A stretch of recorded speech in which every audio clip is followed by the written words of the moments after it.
ঠাকুমা, আজ তোমার কথা রাখলাম। আজ এই ভূত চতুর্দশীর সন্ধ্যায় এক এক করে সব প্রদীপ জ্বালাবো আমি।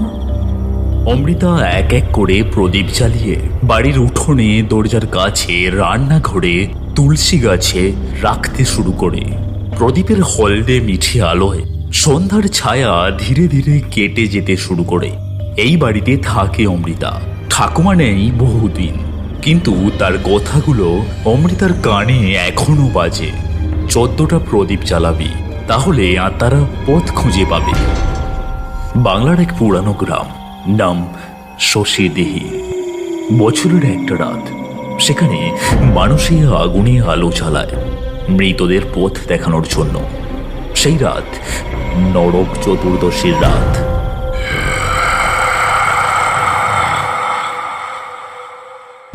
অমৃতা এক এক করে 13টা প্রদীপ জ্বালিয়ে ঘরের 13 জায়গায় রাখে।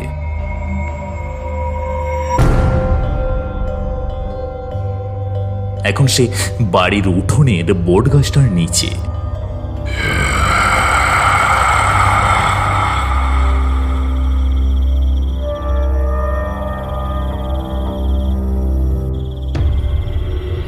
চোদ্দতম প্রদীপটা হাতে নেয় অমৃতা।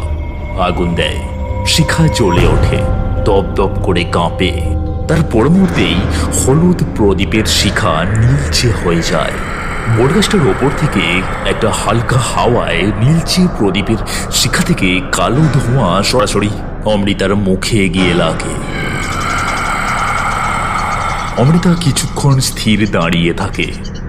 বাতাস একবার হালকা দুলে যায়, তারপর সব শান্ত। তার চোখের ভেতর কিছু একটা বদলে যায়। চেনা ভাবটা মিলিয়ে গিয়ে এক অদ্ভুত শূন্যতা দেখা দেয়। চোখের মণিটাই যেন উধাও হয়ে গেছে। মুখে ধীরে ধীরে ফুটে ওঠে এক অচেনা শীতল হাসি। প্রদীপের আলো তার মুখে বিকৃত ছায়া ফেলে।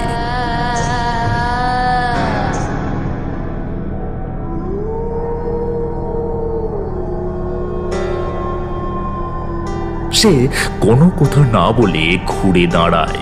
প্রদীপ হাতে বটগাছের ছায়া পেরিয়ে অন্ধকারে গ্রামের পথে বেরিয়ে যায়।